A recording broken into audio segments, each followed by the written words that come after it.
পেঁয়াজ উৎপাদনে বাংলাদেশ বিশ্বের তৃতীয়, আবার পেঁয়াজ আমদানিতেও বাংলাদেশ অন্যতম শীর্ষ একটি দেশ।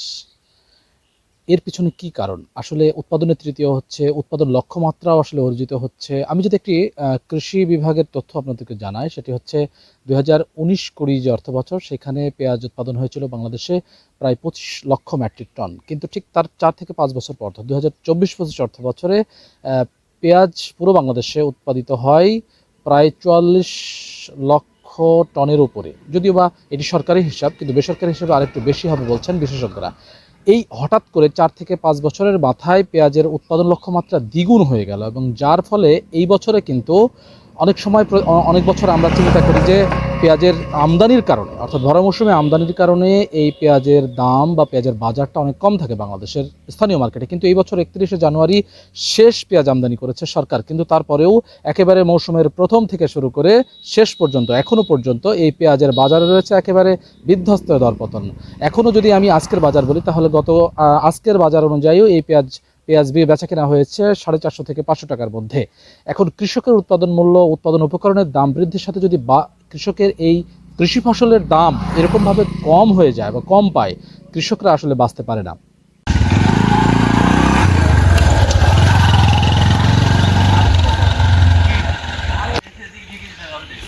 এখান থেকে বেঁধে দেয় গাড়িটা।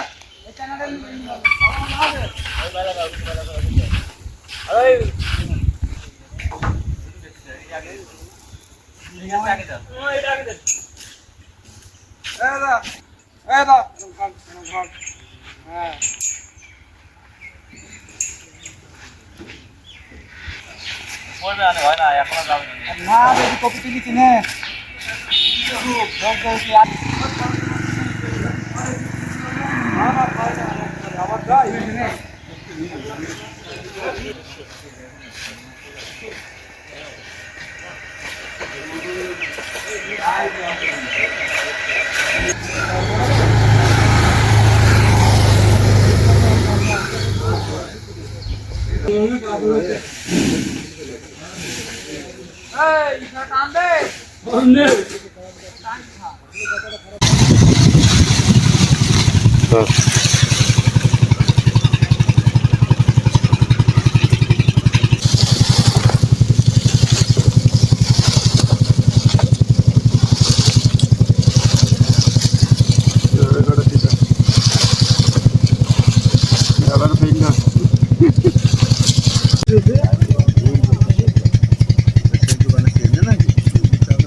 মেহেরপুর আঞ্চলিক এই মুজিবনগর উপজেলা শিবপুর, ভবানীপুর, বিশ্বনাথপুর এই 3 গ্রামের যে চাষ, মৌসুমি চাষ বলতে এই পেঁয়াজই বোঝাই আমরা।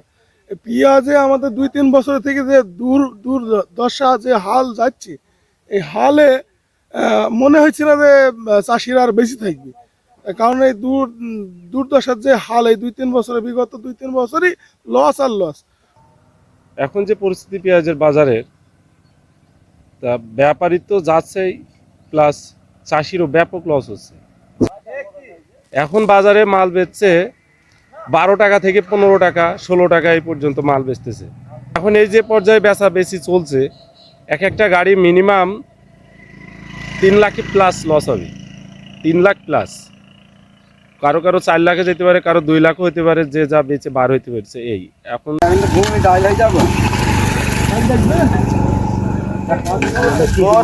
না টাকা পর্যন্ত ছাড়বেন।